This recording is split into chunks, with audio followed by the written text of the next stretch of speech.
Tiyamikeso Mulungu makamaka chifukwa cha tsiku labwino, tsiku la lero, tsiku la mtengo wapatali limene watipatsa kuti tithe kupitirizabe kuphunzira buku lopatulika.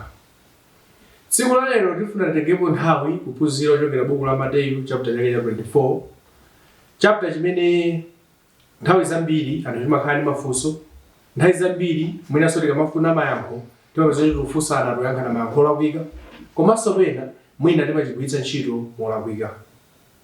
Ndiye nalonso ni chinthu chofunikira kuti titokhale nthawi imeneyi titophunzira buku limene la Mateyu chapter 24. Mmene ndangotchula Mateyu chapter 24 ambiri sikuti chachilendo kwambiri chifukwa tikudziwa ndi chapter chimene timachinena kuti chimakamba zakutha kwa dziko, kapena chimakamba za zizindikiro zakutha kwa dziko. Ndi mmene anthu ambiri timachitengera chapter chake chimene cha Mateyu chapter 24. Koma tione kuti chapter chimenechi chimakambaniza chani, chifukwa nthawi zina anthu ena timanena zinthu zina zimene zisali choncho, koma tione kuti chapter chimenechi chinakamba zoti chani. Tiyeni tione buku limene la Mateyu chapter chake 24. Tiona buku la Mateyu chapter 24 kuyambira verse ya 1 timapeza kuti Yesu anali mkachisi, ndipo ali mkachisi muja akutuluka mmene mujamo ophunzira ake anampeza kudzamuonetsa kamangidwe ka kachisi. Mungonene mu nyumba mwina mwake ndi ufuna dzituluka mu nyumba muja ndikupeza kuti Yesu ophunzira ake akumpeza kunena kuti tabwerani muone. Aone chani? Aone kamangidwe ka kachisi. Verse ya 1 kuti fotokozera zimenezo. Ndipo verse ya 2 Yesu anaona anayankhula mawu pa verse 2. Koma iye anayankha nati kwa iwo, simuona izi zonse kodi? Indetu ndinena kwa inu, sipadzakhala pano mwala umodzi pa unzake umene sudzagwetsedwa. Ndi Yesu anamuonetsa kachisi uja ophunzira ake aja. Yesu ananena kuti ndayiona kachisiyo, koma ndifuna ndikuwuzeni zinthu izi. Idzafika nthawi imene mwala sudzakhala pa unzake.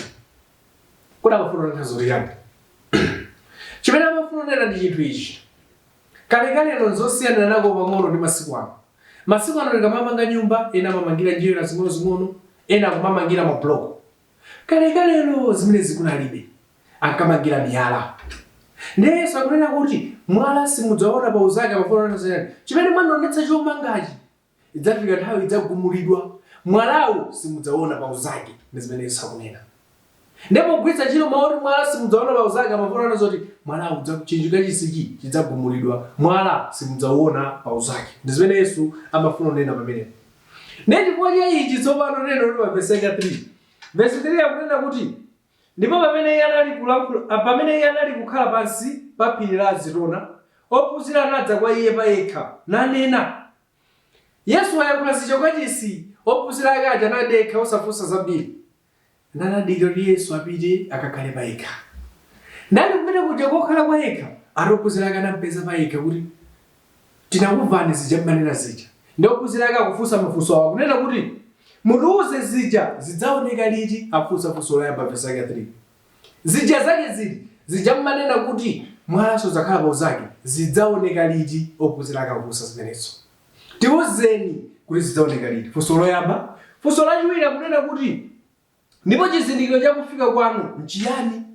Kodi lidzadziwa bwanji kuti mukufika? Kodi funso lachiwiri amatanthauza chani? Adzadziwa bwanji akufika pamene Yesu ali naye? Chimene amafunsa chonoti anthu anadziwa kuti idzafika nthawi imene Yesu adzaphedwa, adzayikidwa m'manda, ndipo tsiku lachitatu adzauka, ndipo adzabwerera kumwamba. Ndi anthu amafunsa za nthawi imeneyo kunena kuti chizindikiro cha kufika kwanu nchiyani? Chifana kuti funso lakufunsa za chizindikiro cha kufika kwanu pamene Yesu alipompo, ndi funso linakhala zeru ngati zikuonetsera kuti samafunsa za nthawi imeneyo, amafunsa za kutsogolo zimene amafunsa. Ndakufunsa funso lachiwiri kuti chizindikiro cha nthawi ya kufika kwanu ndi chani? Ndipo funso lachitatu kuti ndi chamathedwe a nthawi yapansi pano. Ndafunsa funso analo. Tiwuzeni zija mwanena kuti mwala sudzakhala pa unzake chizindikiro yake kapena zidzachitika liti. Tiwuzeni zakunena kuti kubwera kwanu chizindikiro chake ndi chani, komanso chamathedwe a nthawi yapansi pano. Afunsa funso analo. Koma tikatione mafunso atatu amenewa andamene akufunsa, koma zina zimene akufunsa si zimene Yesu ananena apayi. Zina zimene akufunsa ndi zimene iwo amazidziwa kale koma osati zakachisi. Chifukwa funso limene anafunsa labwino linakhala kuti kuti zizindikiro zimene zooneka chisi mwana suzakhala pa zake zizaoneka liti. Chifukwa izi ndi zimene Yesu amanena, koma apitirira kufunsa zinthu zina zakutsogolo. Ndetso pano Yesu wafunsidwa mafunso atatu, ndikupereka naona mafunso amene wa verse ya 3 ndafuna oyamba kuyankha. Yesu afuna oyamba kuyankha mafunso aja. Afuna oyamba kuyankha, ayambira funso la mayani, anayamba kuyankha funso la number 1. Limene amufunsa kunena kuti chani? Mutiuze ife zija zidzaoneka liti. Zija zake zoti mwala suzakhala pa zake. Ndafunsa kuti tiuzeni zija zidzaoneka liti. Zoti mwala suzakhala pa zake paka chisipa ndi zimene akufunsa. Ndi Yesu afuna oyamba kuyankha funso limenelo. Ndipanga tikaona pa verse ya 5 matsika musi Yesu akuyamba kuyankha. Koma kuyamba kuyankha funso loti chani? Zija mwanena zonoti mwala suzakhala pa zake zidzaoneka liti. Ndi zimene anamufunsa ndi zimene Yesu afuna akuwayankha tsopano kuyambira verse ya 5. Tikabwera pa verse ya 6 akunena kuti Yesu akuwayankha kunena kuti pa verse 6, koma inu mudzayamba kumva za nkhondo ndi mbiri za nkhondo, onani musadere nkhawa, pakuti kuyenera kuti zizioneke koma chitsiriziro sichinafike. Ndi Yesu akunena kuti zonena kuti mwala suzakhala pa zake nthawi yake mudzaonera izi, mudzayamba kumva za nkhondo, mudzayamba kuona zizindikiro za nkhondo, koma ngakhale mudzaone izi Yesu akunena kuti musadere nkhawa, chifukwa nthawi yoti mwala usakhala pa zake sinafike. Koma izi ndi zizindikiro zakuti mwala suzakhala pa zake. Pa verse ya 9 tidzipitabe modumba sitingawerenga mavesi onse, koma tikamawerenga verse 7 8 akababezo. Verse ya 9 akunena kuti pa verse 9 akunena kuti pamenepo adzakuperekani ku nsautso nadzakuphani, ndipo anthu a mitundu yonse adzadana nanu chifukwa cha dzina langa. Yesu akuwauza ophunzira ake kuti idzafika nthawi imeneyi anthu adzakupangani zinthu izi, adzadana nanu dziko lonse, adzakuphani, chifukwa cha udani, adzakudana nanu chifukwa cha dzina langa ine Yesu. Yesu akunena choncho. Ndipo zizindikiro zake ndizi, mukadzamba kuona nkhondo, mukadzaona njala, mukadzaona izi, mudzazindikire kuti ikuyandikira nthawi yoti mwala ujaku kachisi uja aonongeke. Ndi zimene Yesu akuyankha pamenepo. Pa verse ya 16 anayankhulaponso chinthu chakuti pomwepo iwo ali Yudeya athawire kumapiri. Yesu akunena choncho. Nende ufunseni chonchi. Ina kuti Yesu apa makamba zakuti zizindikiro zizakutha kwa dziko. Bwezi pa verse 16 anthu atauza izi akwanena kuti amene ali mu Yudeya mukadzaona zizindikiro za nkhondo, mukadzaona izi, amene ali mu Yudeya akuti adzathawire kumapiri. Ndera kauda kukamba zakuti zizindikiro zizakutha kwa dziko, munthu ungabathawenso chani? Kodi ukathawira kupiri dziko silikatha kumeneko? Ndani zikuonetseratu kuti Yesu akuyankha funso loyambirira lija lonena kuti tiuzeni zizindikiro zakuonongeka kwa kachisi. Tiuzeni zizindikiro zimene mwanena kuti mwala suzakhala pa zake. Ndifaka kuwauza kuti mukadzaona zizindikiro za nkhondo zimwe, mukadzaona izi, amene ali mu Yudeya kothawira ndi uku ku mapiri. Ndani zikuonetseratu kuti Yesu zimene akuyankha apa akuyankha mopeka. Nkhani yomwe Yesu m'buku la Luka chapter chake cha 21. Luka chapter 21 anakambanso nkhani yomweyi, koma tiwerenge pa verse yake ya 20 ndi 21. Luka chapter 21 koma nkhani inayambira pa verse 20 umatsika munso, koma tiwerenga verse 20 ndi 21. Akunena kuti koma pamenepo paliponse mudzaona Yerusalemu atazingidwa ndi magulu ankhondo. Akuyankha safudzana paneti akuti zoti mwala suzakhala pa zake mudzazindikirezi. Mukadzaona Yerusalemu muno amene tili muno amene muli kachisi wazungulidwa ndi asilikali ankhondo, mudzadziwa nthawi yandikira. Atazingidwa ndi magulu ankhondo, zindikirani pamenepo kuti chipulumutso chake chayandikira. Pa verse 21 pamenepo iwo ali Yudeya athawire kumapiri, ndiwo ali mkati mwa umo atuluke, ndiwo ali kumilaga asalowemo. Amene ali mu Yudeya athawire kumapiri, amene ali mkatimo atulukemo. Ndende kufunseni soti. Ena kaula kunena zakutha kwa dziko. Bweza kwa uzadu hena ake kuti amene ali mu Yudeya athawire kumapiri, amene ali mu Yerusalemu atulukemo. Ena kauli ndi kutha kwa dziko.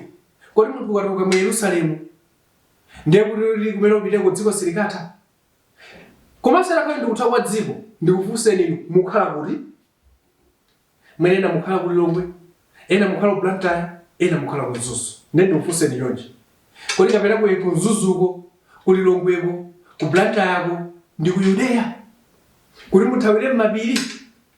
Chabwino pamene mmakhalapo kuti muli pafupi ndi phiri lanji zikusonyezeratu kuti izi amakamba apazi samakamba za inu ndine ayi, koma amakamba za anthu amene ali mu Yerusalemu, anthu amene ali mu Yudeya kuti kothawira ndi uko. Amene ali ku Lilongwe, ali ku Blantyre, ali ku Zuzu, izi sizowakhudza. Komanso tikumbukire chinthu ichi kuti dziko likamatha mmene Baibulo limafotokoza pazakhala nthawi yoti munthu ukathawira kwina ku dziko silikatha. Mona zingatheke zimenezo sizingatheke. Ndiye Yesu akunena ndi tumomveka bwino kunena kuti onse amene ali mu Yudeya kothawira ndi uko. Tibwereni ku Mateyu chapter chake cha 24 kucha. Chapter chake 24 tikamaona pamene pajapa kuyambira verse ya 17 somatsika musa kuti iye ali pamwamba pa tsindwi asatsikire ku nyumba za asatsikire kunyamula za nyumba mwake. Akuti mukadzaona zizindikiro za nkhondo zi Yerusalemu wazingidwa ndi asilikali ankhondo mbona zonsezi. Akuti amene ali pamwamba pa tsindwi asavutike kutsikira nyumba kuti akanyamule zinthu za nyumba mwake. Chifukwa chani akanyamule za nyumba mwake? Kodi pomatha pa dziko muona ngati athu lidzanyamula bulangeti? Kodi muona ngati kutha kwa dziko athu lidzanyamula magalimoto athu, lidzanyamula mafoni athu? Koma mupeza apa panali nthawi ya nkhondo, akuona zizindikiro za nkhondo, akuona Yerusalemu wazunguzidwa ndi asilikali ankhondo. Chimene akunena chonena kuti popeza ufuna uthawa omati ndikatenge katundu wanga nyumba ndithawe naye. Mwina masiku ano timaona pa TV mayiko azathu kumene kuli nkhondo. Timaona azimayi, azibambo, ana akamathawa pita kwina. Timaona mwina anyamula katundu wawo akuloweka pa phewa. Anyamula zinthu zawo akuloweka pa phewa. Kanyamula mabotolo amadzi akuloweka akupita kumalo kwina. Chifuna kuthawa nkhondo. Koma kutha kwa dziko sunganyamule isi. Ndeti pakati amene ali padenga asavutike kutsika nyumba. Ayi. Chifukwa nthawi yoti zinthu zathina angoyamba kuthawa ndizimene kunena. Pa verse yake ndiye wamunda asabwere kutengako chofunda chake. Ngati ambiri timadziwa bwino mmene Yerusalemu alili. Yerusalemu nthawi imene analili kalekale azathu amamanga mipanda yozungulira dera lawo. Mwina timadziwa bwino tikabwera buku la Genesis, tikabwera buku la Yoshua mu nkhani ya ana Israeli ndi mzinda wa Yeriko. Unali mzinda omanga mpanda. Ndi mmene kalekale azathu amakhalira chitetezo chawo. Ndi Yerusalemu anali choncho. Analonera kuti wazunguliridwa, watetezedwa. Tsopano chimene chimachitika chinthu ichi akunena kuti azathu akatero koma minda yokha imakhala kunja, anthu amakhala mkati. Ndeti pakakunena kuti pamene munthu ali kumunda asavutikenso zobwerera kuti akatenge chofunda chake chifukwa cha uthawe upita ukatenge chofunda kena kudziyamba kuthawa. Sizinakayendayo. Ndeti pakakunena kuti izi ndi zizindikiro zakuonongeka kwa Yerusalemu, osati zakutha kwa dziko, zakuti mwala suzakhalapo zake. Pa verse yake ya 19 akunena kuti koma tsoka ali nawo iwo akukhala ndi pakati ndi akuyamwitsa ana m'masiku awo. Muzindikiro ndi nthawi ya nkhondo iyi. Ndeti pakakunena kuti koma ndi tsoka azimayi oyembekezera kapena amene akuyamwitsa. Chifukwa chani ndi tsoka? Ndi zinthu zovuta. Takuganiza ndi zimayi oyembekezera amene akuyamwitsa afuna athawe nkhondo ziko zokhala motani. Komanso akuona ngati uli pomwe pa nyumba usatsike nyumba, ngati uli kumunda usabwererenso ukatenga blanket. Takuganiza ndi zimayi angathawe bwanji mwana wake amene anamusiya ku nyumba yeye amakatunga madzi. Ndiye waona zizindikiro zichali kumene kuja koma lamulo likuti asabwerere uko. Kodi ziko zokhala motani? Nzovuta. Komabe akuona kuti izi ndi zizindikiro zimene akuwapatsa kuti mukadzaona izi mudzazindikira kuti Yerusalemu kuonongeka kwake kwayandikira. Tikapitirira pa verse ya 20 ndipo pempherani kuti kuthawa kwanu kusadzakhale pa nyengo yachisanu kapena ya Sabata. Muzindikire kuti kuonongeka kwa Yerusalemu zizindikiro tunena paza kuti mupempherere kuti zisadzakhale nyengo yachisanu yozizira kapena tsiku la Sabata. Mukumbukira mazo asunge Sabata. Ndipo mukaza kubwera nkhondo koma akunaso thawaso koma akona asungeso Sabata. Chike ndi chani? Ndechipaka kuti mupempherere kuti sakhale nthawi yozizira. Chifukwa awuzoti asatengenso mabulangeti pothawa poganali kwira. Ndeni nthawi yozizira. Komanso awuzoti akwere kumapiri akakhala bwanji kumene kuchapo. Ndiye zikuonetsa ndithu kunena kuti zizindikiro akuzinena apazi. Nkhondo, njala, kachani, zosakuzika baba ndizakuonongera kwa Yerusalemu. Osati kutha kwa dziko. Chifukwa zakutha kwa dziko ndisabata ndalizopeza. Mwachitsanzo ife masiku ano tili pansi pa chilamulo cha ndani cha Yesu Khristu, ndifa Khristu. Timasuka sabata ngati tikusuka sabata. Ndekuti zuzu yonse zinali za anthu amene okhawo. Ayuda okhawo amene amakhala mu Yerusalemu. Munthu amene asali mu Yerusalemu sizimankhudza izi. Inu amene msali mu Yerusalemu sizikukhudzana. Tudziwa bwino pali anthu ena amene amafuna olimbira zinthu zimene zisali zawo. Anthu amati mazuwa izi auza ife. Izi samauza inu, samauza ine. Amauza amenewo ali mu Yerusalemu. Kuti apempherere kuti zisalero ili. Ndawo auza zimenezo pa verse 32 anadzankhula mawu kunena kuti pa verse 32. Inde ndinena kwa inu, m'bado uwu sudzatha kuchoka kufikira zinthu zonsezi zidzachitidwa. Ndiye Yesu tsopano kulembera kokauza kuti muone muzindikire chinthu ichi.